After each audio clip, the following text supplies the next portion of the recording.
A big story that a lot of people in the medical press are reporting on, Fresno Bee is going to report on, I will be quoted about it, and I wish I had seen this article about it before I had been quoted, but it's a story about basically there's some changes happening in the Trump budget with funding for sex ed programs. Essentially, there were kind of two tracks of sex ed.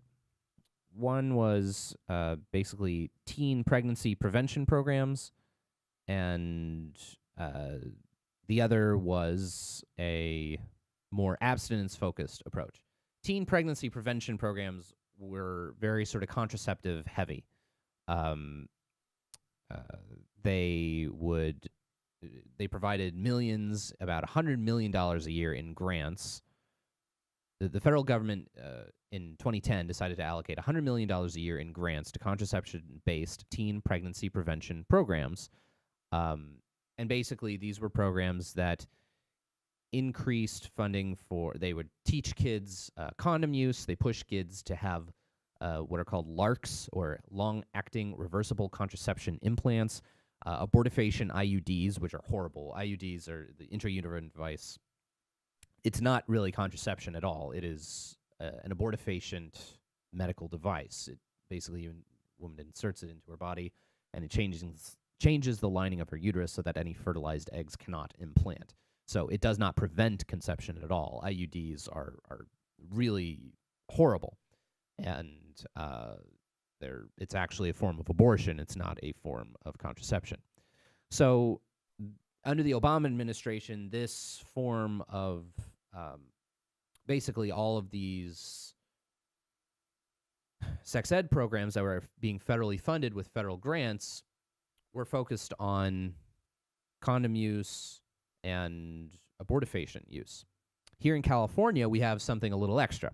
In California, we have this comprehensive sex ed and HIV/AIDS prevention curriculum in all of our public schools, where kids are explicitly taught about where to go to get abortion. And, for example, here in Fresno Unified, at Fresno Unified, Planned Parenthood teaches a lot of the sex ed curriculum that these kids are getting. So this is what we're up against, is in California, this is state law mandates that kids they mandate that kids know about where they can go to get abortion. And Planned Parenthood, yes, Planned Parenthood is the entity that's being contracted with by Fresno Unified School District to teach kids about safe sex. So Planned Parenthood is getting introduced to these kids while they're young. They get to know the kids, like, oh, this is a safe place to go if you want birth control, if you want condoms, if you want this, if you need STD testing, we're here to help you. We're a safe, warm, loving, whatever place.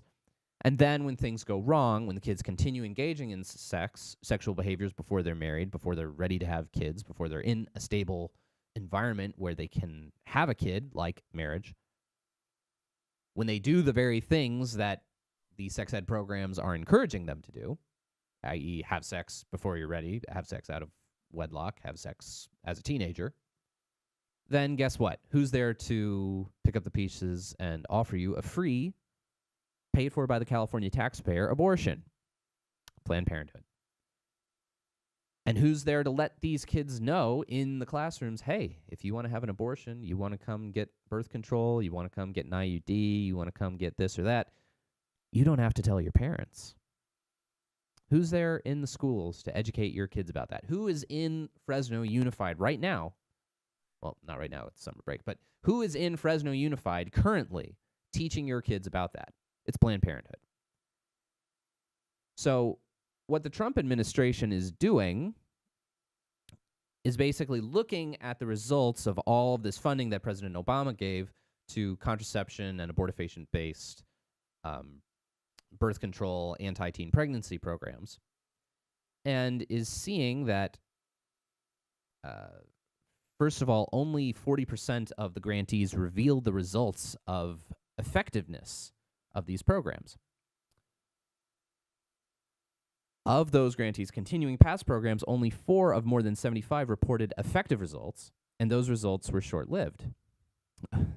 Of the grantees trying new programs, new ideas, only 8 of 27 showed the slightest effectiveness.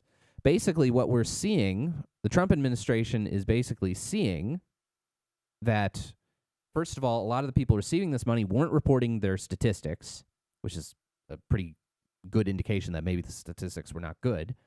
And they were seeing that the statistics that were being reported were ineffective, that these pouring money into these sex ed programs that promote contraception, that promote abortion, that these programs have not been effective. This relates to a big study we saw out of the United Kingdom where after 2008, the United Kingdom basically cut off all of their funding for sex ed programs and teen pregnancy dropped drastically. This also relates, we're going to head into a break right now, but, this reminds me back when I was a kid of the DARE program. The DARE program basically was shown to have a terrible success rate in getting kids to stop using drugs because they were educating kids about drugs, telling them how to get drugs, not how to get drugs, but what the street names for drugs were, telling them about drugs, introducing them really to drugs. I had never heard of these drugs in my life. That seems to be sort of what's happening with these sex ed programs that are telling kids, here's how you use a condom. This is how you get birth control. Telling them how to go about having risky premarital teenage sex and then being shocked at the results when kids are still getting pregnant.